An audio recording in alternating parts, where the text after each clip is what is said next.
our adinams, our gurus, one end. At the other end, very, very young, enthusiastic people. Nowhere I've seen.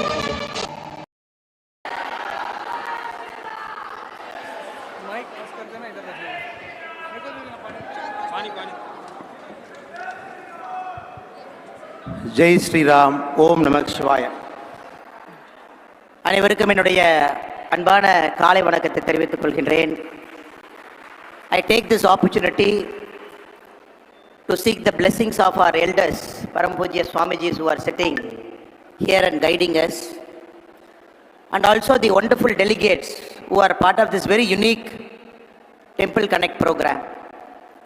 At the outset, I take the opportunity to thank and express my heartfelt appreciation for the chairman of this convention, Prasad Ladji, and the founder was instrumental behind making this convention, an event where the whole of Bharat is assembled in Tirupati today, Girish Kulkarniji.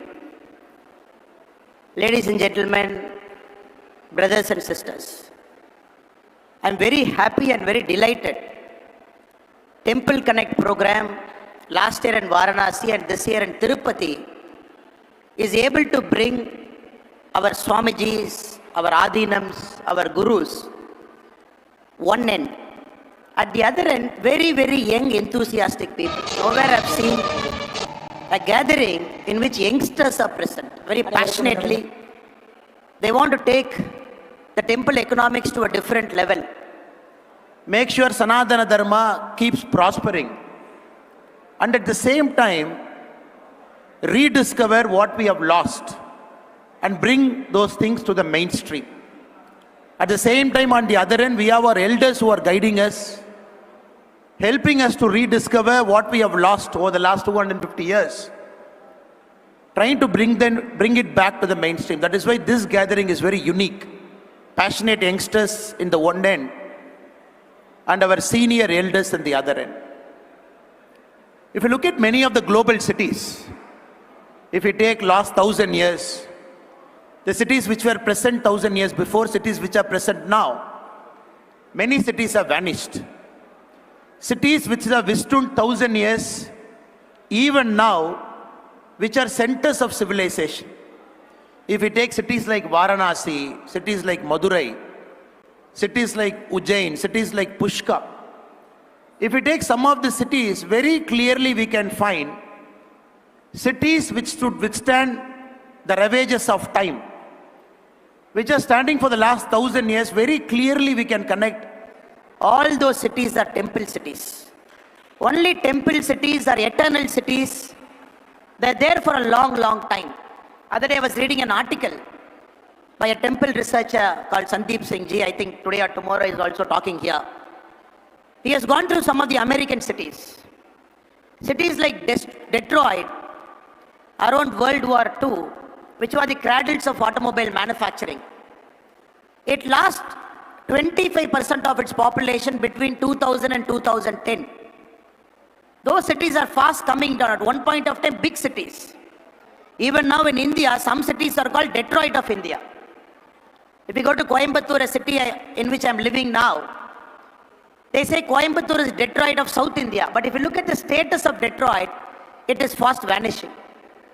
Cities like Atlantic City, which is known for its gambling and which is known for its entertainment industry, it is one of the top 10 dying cities in US. It is the 9th out of 10 dying city.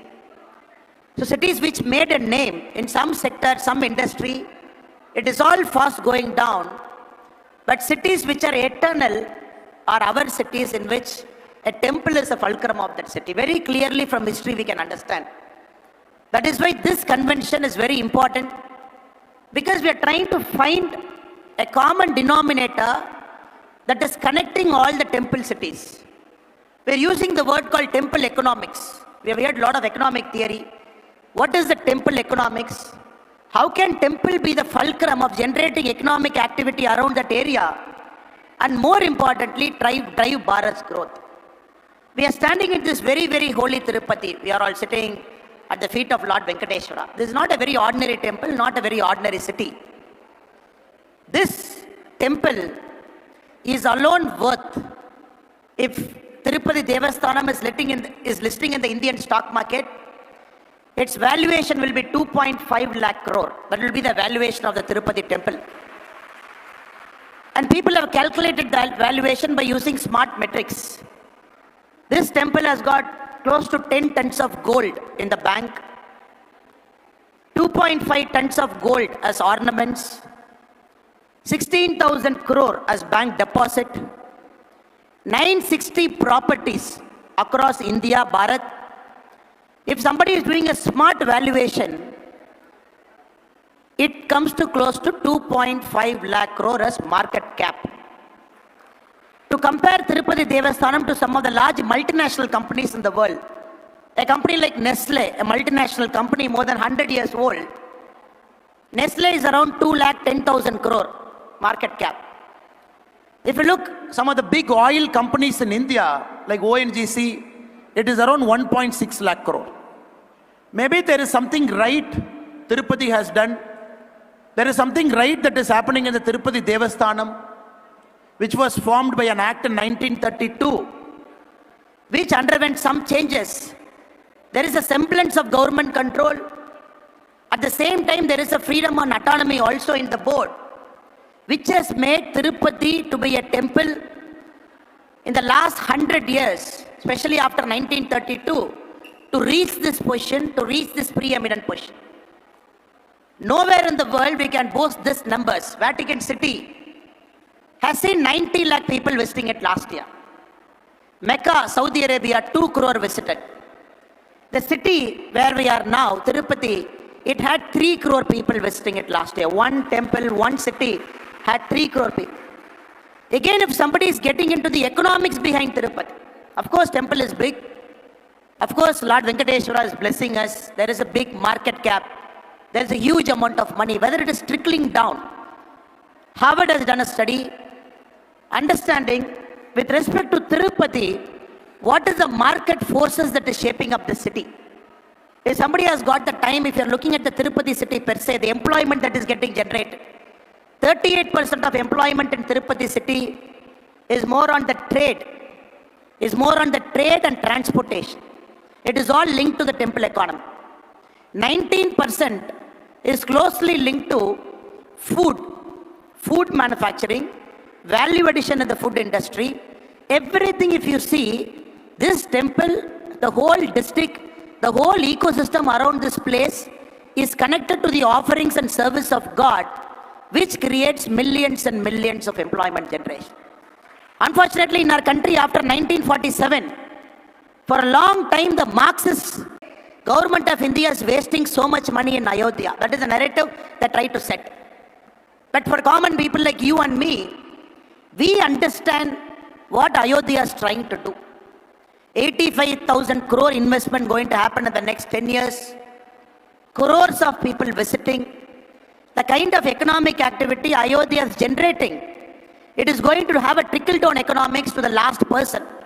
The person who is involved in the flower business, the person who is assembling the flower, right from agarbatti, right from the puja saman, right from the manufacturing.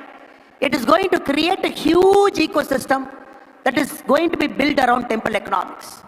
The last 10 years we can confidently say, from Kasi to Ujjain to Ayodhya to Puri Jagannathar. Now if you look at all the places with the modernization, the money that is getting invested, we are seeing straight away a 20% jump of tourists who want to go there.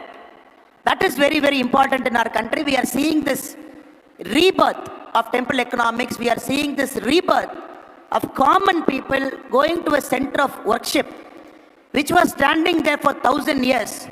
But maybe in the last 250 years, they never had the opportunity to go and see this pristine place. Now, since it is happening, a new kind of market forces operate. If we wait for another 5-10 years, we can clearly bring out papers. On Kashi Vishwanath temple, we can clearly bring out papers to say what the temple is, how many people visited, the trickle-down economics, how many people getting benefited, the total footfall. Again for temple in Ujjain we can bring, again for Ayodhya we can bring, again for Puri Jagannathar temple we can bring. That is why I am very happy. This convention is acting as a catalyst. bringing all the eminent people across India, ideating, generating knowledge, trying to create a common platform where all of us together we can come, we can talk about how in the future temple can drive the economics of Bharat 25 years from now. Because I'm very, very confident Bharat has got 35 lakh temples, big and small. If I'm talking about my own state, Tamil Nadu has got 79,000 temples, 44,121 temples are under the direct control of HRNCE. We have 604 temples that are more than 1,000 years old. But the temples in Tamil Nadu are entirely different story. If anybody is having an interest, if they try to understand what is happening in Tamil Nadu, what is happening in temples in Tamil Nadu, HRNCA, it is all in shambles. 604 temples more than 1,000 years old, but many people might not even know the names of more than 10. HRNCA, which came in 1925, the current Dravidian party, the previous Avatar Justice Party, the only aim was to throttle. The only aim was to take the spiritual base out of Tamil Nadu. Right from 1926, the first act, the major act which came in 1951.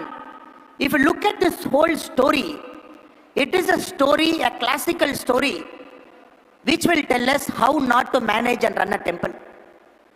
A beautiful state, a spiritual state like Tamil Nadu, where the state government has appointed endowment officers illegally, EOs, who control even how a puja should be done, who control right up to the puja articles purchase, who without any training try to repair temples which are 1,000 years old by a cement and mortar without even having an idea the kind of damage they are doing to a historic place. Now, in Tamil Nadu, over the last 2-3 years, there is a lot of fight happening. There is an awakening that is happening, where BJP, the party to which I belong to, we are very clear.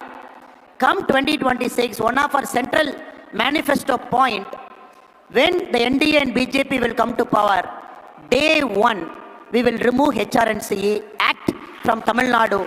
All the temples of our state will get freed.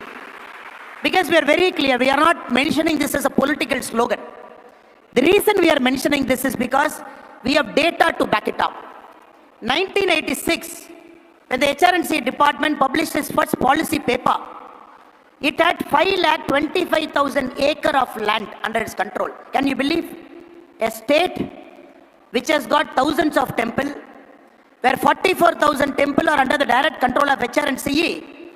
The total acreage they were managing in 1986 is 525,000 acres. 10 years later, when they published the second policy paper in 1996, they lost 60,000 acres. Nobody knew what happened to that 60,000 acres because it all went in encroachment. After that, they stopped publishing policy papers. This is a state, this is a temple which officially from 2023 July to 2024 March, for a point of 9 months, total generation, total money that is generated by Tamil Nadu temples is 310 crore. Can somebody believe this?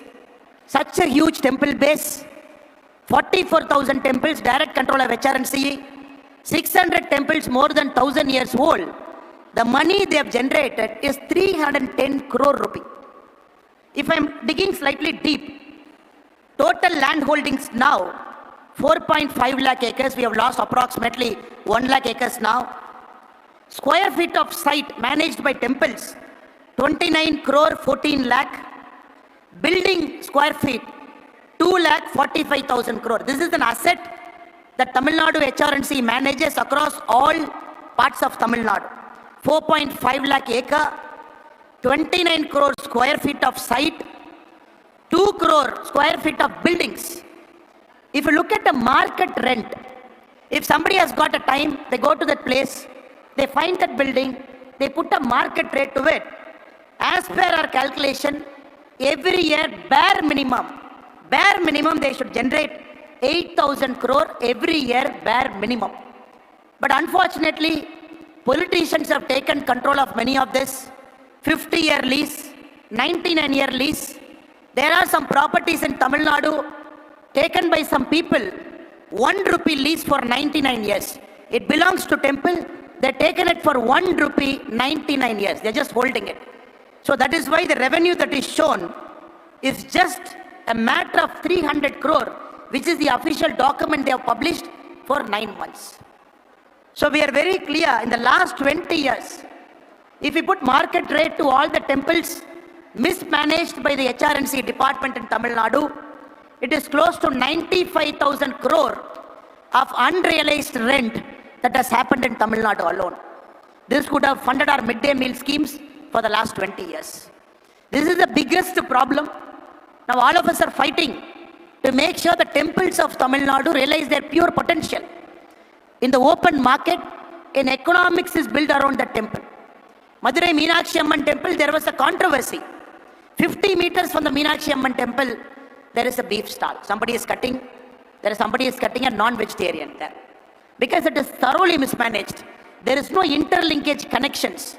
The whole ecosystem is not brought in a single place. Only the boundary walls of a temple are managed by an act, but not the areas around the temple which can be regulated. So people don't want to go, no toilets. Even in Thaipusam day, when millions of people march towards Lord Muruga's sacred abode, you will see lakhs of women and children marching in the road, walking with their barefoot to Lord Muruga's temple. We will not find a single toilet. And people have to wait in queues. And people don't even, over a time what happens? People will start losing their faith in God. The problem with Dravidian politics in Tamil Nadu, which they clearly wanted, right from 1926, they felt you start mismanaging temples. You start taking the spiritual angle out of the places where temples are there. Slowly the next generation of people will start losing their faith in Sanatana Dharma. And over a point of time, you can make this state as a so-called secular, the secular word that is defined in most India by the Marxist historians. That is why we are fighting this as a matter of principle. That is why we are very clear, this has to be released from them. If I go one step further, again if you look at HRNC audits, the government spends, HRNC is the only department in Tamil Nadu which refuses to submit itself to CAG. Even after the Madras High Court said the HRNC has to submit itself to the CAG so that we can audit it, a paper can come out, common people like you and me can know what exactly wrong in the temple. As of now, March 2023, there are 1,87,000 audit objections pending from 1986. Audit objections are pending. How they purchased it, where they purchased it, what is the commission, nobody knows. That is why we keep telling the endowment officers are sitting inside Tamil Nadu temples only as commission agents to loot the temple's money, to suck the temple out of the hard-earned pilgrims' revenue. Now if I am going one step further, who gave permission to appoint the endowment officers? Because many a time, many of our Adhinams have gone to Supreme Court. In 1951, the Dharmapuram Adhinam, Srila Sri Subramaniya Desikya Jnana Sambandha Pandara Sannadi Ayya, he went to Supreme Court stating, it is an Adhinam temple. Tamil Nadu government doesn't have any right to appoint an EO. So based on this, in 1965 judgment, Supreme Court has cancelled government control over 45 temples. It said you cannot have an EO. These temples are something like Madurai Meenakshi Amman temple, Srirangam Ranganatha Swami temple, Tiruvannamalai Arunachala Swami temple, Tiruchendur Subramaniya Swami temple. Again, the Tamil Nadu government committed a fraud. In 1965, the same year after the Supreme Court judgment came, they added section 75A, B and C in the act to say, okay, the Supreme Court has given a judgment, we can't immediately come out, we will hold it for 1 more year, after 1 year the government will come. At the same time, the law says, if there is any fight that is happening in the temple, if anybody can come and give a complaint to HRNC department, HRNC department has got the right to appoint an EO for 5 years. Now based on this fraud, they keep appointing EOs, and that is why recently when somebody went to the court to ask for the appointment letters of all the executive officers in Tamil Nadu. HRNC says we have 600 EO. They couldn't produce appointment letters for 450 executive officers. So it is a constitutional fraud that is happening in the state of Tamil Nadu by the HRNC department, where 450 executive officers are illegally appointed without paper, because whenever the court is asking, they'll always find a way. If common man like you and me, we go to the court for a particular temple, fight it out, then the HRNC lawyer, he comes with a 20,000 page document. They will bury you in paperwork. A common man, a temple administrator, a private temple guy, an adinam has to fight it again and again and again. It will drag for 1, 2, 3, 4, 5, 6, 10 years. That is why many of the temples in Tamil Nadu are dragged in court cases where the HRNC has buried them in pages and pages of documents. So though it is an opportunity for me in this platform to talk about the vision that we have for Tamil Nadu, at the same time I'm talking about the lacuna and the problems that the state is currently having. That is why we are very, very clear. Day one, when Lord Venkateshwara gives us the opportunity for NDA to come to power, we want to remove this illegal act and free all the 44,121 temples free from HRNC. Then just imagine the kind of temple economics we will be able to generate. The money that temples can generate, temples with the money in Tamil Nadu, the kind of hundi collection that happens, it can run all the government schools around the temple, it can run. It can take care of all the civic infra of that particular city. It can run engineering schools. It can also run centers of excellence for science. That is the kind of revenue, even at the mismanaged level, Tamil Nadu temples are able to generate. That is why it is so heartening for us to see when there is an Ayodhya, temple economics wise, when it makes sense. When Kashi Vishwanatha temple, temple economics wise, when it makes sense. When Ujjain, temple economics wise, when it makes sense. It gives lot of confidence for a common man. Even 70, 80 years of Dravidian political brainwashing, they will get that confidence seeing every time somebody travels to Kumbh Mela, every time they see the meticulous organization that is happening, every time they see 60, 70 crores of people coming there, very peacefully going out. Every time when people see that, their faith on Sanatana Dharma, especially for the youngsters, will keep increasing. Because it is very important in this age and time where everything is questioned. For everything, people want a science rationality. Seeing is believing. Seeing is believing. Only when people go and see how temples are beautifully managed, no semblance of VIP control, everybody treated fairly and equally, everybody standing in the queue even for 30 minutes, but somebody not bypassing the queue simply because he's a VIP, then it reinstills a lot of faith in Sanatana Dharma that everybody is treated equally and everybody will go there equal. The second one, I think it is also important, a conscious call for Sanatana Dharma to gain more deep roots into anybody who is criticizing us. Not only we do a temple economics, but also the concept of Dharma, we bring it back. In the sense, no VIP culture.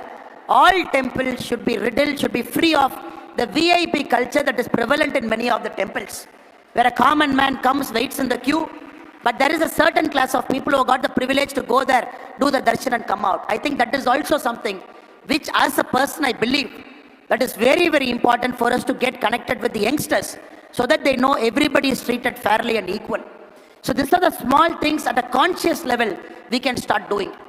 And more importantly, in Tamil Nadu, if you look at the age-old Dharmonomics, right from Rajaraja Cholan's period, Chola period, if I'm again going thousands of years back, right from the Brihadeeswara temple, the whole temple is not only grandly constructed, but also a system was put in place by the Cholas to make sure the temple economics goes down deep. Even for the fuel which is needed for lighting up the lamp, even for the ghee that is needed, they went to such meticulous level to decide if there is a poor family of that area, 6 sheep will be given to them, and the ghee that is coming from that sheep will be used in the temple. And once the sheep gives birth to their offspring, they have gone to that detailing to say, when somebody, after achieving 6 sheep, should gift the seventh sheep to another guy who doesn't have a sheep. To that level of detailing in Tanjavur Bragadishwara temple, if somebody has got the time to decipher the inscriptions they have mentioned. Even for destitute women, there are clear rules written 1,000 years back in our Dharmanomics who should take care. A married woman without children, temple should take care. A person who's differently able, temple should take care. To that level of detailing, temples were acting as a centers of dharma, a bridge between the privileged and not so privileged. That point of time, we didn't have a law. It is all inscribed in stone, so that none of us can deviate from what is there. I'm very, very sure coming years, with the blessings of elders, Sanatana Dharma and Dharmanomics model from Bharat, maybe in 25 years, 50 years from now, it should go across the world as a model for equality, as a model for fraternity, as a model where people can come together, as a model temple will be the arbiter between the haves and the have-nots. So there is no unrest in any parts of the world. I think that is a larger vision. To reach there, it is very important. The temple cities and temples, they become centers of excellence. It is very important, especially in a state like Tamil Nadu, the temples are completely freed from the HRNC department. It is more important, very important, more than that, once freeing the old model in which the temples were run by a group of trustees. Now people can say, okay, you freed it, day one. After freeing it, will it lead to more chaos? The whole idea of bringing this act, because they felt it is dominated by the priestly class. The Dravidian forces are very happy to use the word called Brahmin domination. That's how the politics of Tamil Nadu is for the last 50, 60, 70 years. They say, no, the Brahmin class will come and dominate temple. That is why in 1926 we freed. If anybody has got free time to roam around Tamil Nadu temples, we see temples, how beautifully it is structured. Different caste groups, they do puja in temple. For example, my Kuladevada temple, it is not a so-called forward caste which does puja. It is a so-called backward caste who will do a puja, and all of us will stand there and take prasad. That is there for the last 350 years. Temples are in Tamil Nadu, where a lot of our mothers and sisters, they are chief puja. It is all there for 100 of years. There are temples where our scheduled caste brothers and sisters, they are the chief pujaris in main temples, and everybody will stand in line. But somehow, in the 250 years of mischievous history, all these are undocumented. After HRNC has come, they have taken it whole, and they're trying to do a lot of nonsense. I think it is very important. We have to go back to the roots. And many temples were built by certain communities, owned by certain communities, and they are a very prescribed way. We're very clear. We have a model to run temples once we free it. And this model is based on fraternity. This model is based on equality.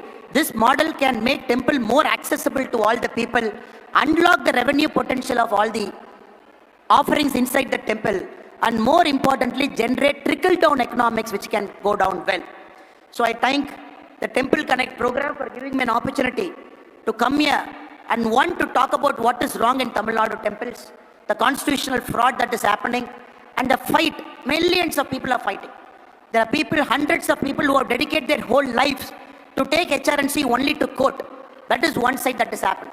But what is more important is the political change. The people giving their verdict to a political party to come and usher in this change, that is one part. And second, the temple economy that is happening in our country, that is creating a model for other temples to emulate, that is one part. A famous temple like here, TDD, which is a beacon of hope, a temple that is well managed, 2.5 lakh crore asset that we are looking. And coming years, more people will start going to temples. We will only see increasing number of people going. That number is not going to come down. We are seeing 20% year-on increase to increase, where temples are well maintained. That is the only way, I believe, of uniting Bharat, not by giving fancy speeches by politicians. One temple starts opening up, people starts visiting a temple. A South Indian visiting Kashi, South Indian visiting Ayodhya, somebody from the northern part, Uttarakhand, visiting Rameshwaran temple, somebody visiting Meenakshi, somebody visiting Palani, somebody visiting all the temple. That is how always Bharat was built. People visiting temples, people forgot their language, people didn't know the difference between them. Once we start doing it and reconnecting it back, Bharat will always be connected. And I'm very sure God will give all of us an opportunity to be a part of this massive process in the future. I again take the opportunity of the organizers who are sitting here for giving me an opportunity to come and present here some humble viewpoints. I'm very, very aware this is a stage where a lot of people are doing massive work. A lot of people have done massive work. They're coming here and speaking. A small man like me who has got a vision with a team to keep bringing this changes. I also got this opportunity to present my viewpoint. I thank all of you for giving me that opportunity and for your patient listening. Thank you so much. Jai Bharat.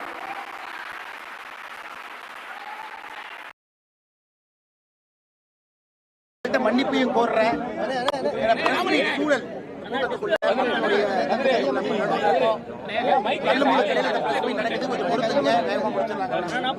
கூட இந்த பகுதியினுடைய வல்லாளப்பட்டி தலைமை அமலக்காரர் இருக்கிறாங்க.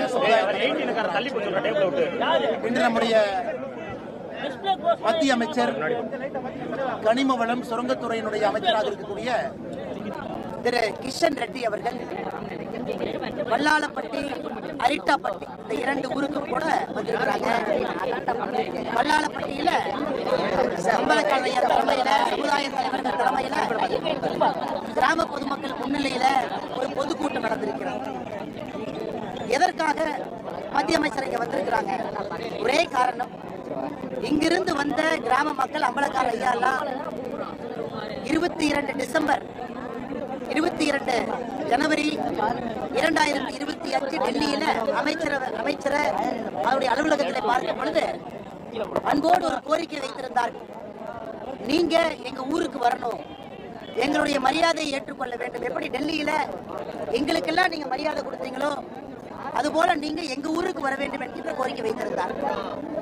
சொன்னபடி 23 ஜனவரி இந்த திட்டம் ரத்து செய்யப்பட்ட பிறகு அம்பலக்காரர் ஐயா மறுபடியும் வலியுறுத்தினாங்க, அமைச்சர் இங்கே வர வேண்டும். அந்த அன்பான கோரிக்கையை ஏற்றுக்கொண்டு அமைச்சர் அவர்கள் வந்திருக்கிறாங்க. மக்களுடைய அன்பை எல்லாம் ஏற்றுக்கொண்டிருக்கிறார்கள். அதே நேரத்தில் எதற்காக இந்த திட்டம் ரத்து செய்யப்பட்டது என்பதையும் கூட மிகச் சிறப்பாக அமைச்சர் அவர்கள் மக்களுக்கு எடுத்துச் சொல்லியிருக்கிறார்.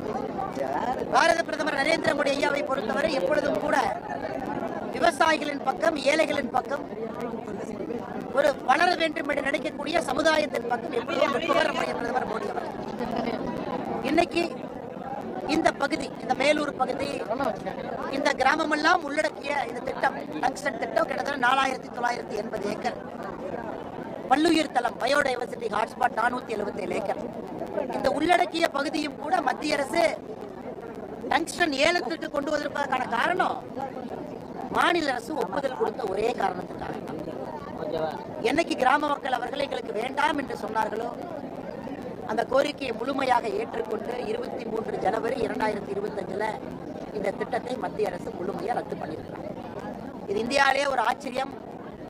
ஒரு மத்திய அமைச்சர் அவர்கள் ஒரு கிராமத்துக்கு வந்து கிராம மக்களுடைய அன்பையெல்லாம் ஏற்றுக்கொண்டு அங்கே சென்று பாரத பிரதமர் நரேந்திர மோடி அவர்களுக்கு என்ன நடந்துச்சு என்று சொல்வதற்கு ஒரு பெரிய வாய்ப்பு. இந்தியாவில் எங்கேயுமே இது நடக்காது, நடந்திருக்கிறது. இது கட்சி நிகழ்ச்சி இல்லைங்க, பொதுமக்கள் எல்லோரும் சேர்ந்து அமைச்சர் அழைச்சிருக்கிறாங்க. அவர்களோடு வருவதற்கு எனக்கும் ஒரு வாய்ப்பு. நான் பேசும் பொழுதும் கூட எடுத்து சொன்னேன், எப்ப வந்துச்சு, எப்ப கடிதம் போட்டாங்க, அதன் பிறகு எப்ப இந்த திட்டம் ஏலத்திற்கு கொண்டு வரப்பட்டது, ஏலம் எப்ப கொடுத்தாங்க. அதனால் மத்திய அரசின் மீது எப்பொழுதும் கூட தவறில்லை. ஆனா நம்ம மீது எப்பொழுதுமே தமிழகத்தில் திட்டமிட்டு மத்திய அரசின் மீது, பாரதிய ஜனதா கட்சி ஆட்சியின் மீது பல பேர் அவதூறு பரப்பிக்கிட்டே இருக்காங்க. அவர்களுக்கெல்லாம் ஒன்றை மட்டும் நாங்கள் சொல்லிக்கொள்ள விரும்புகின்றோம். நாங்கள் வான பொழுது அதையும் நிறுத்தி காட்டினோம். இன்னைக்கு மேலூர் பகுதியில், அரிட்டாப்பட்டி, வல்லாளப்பட்டி இந்த பகுதியில் இந்த டங்ஸ்டன் திட்டம் வேண்டாம் என்று சொன்ன பொழுது அதையும் ஏற்றுக்கொண்டு அதையும் நிறுத்தி காட்டியிருக்கின்றோம்.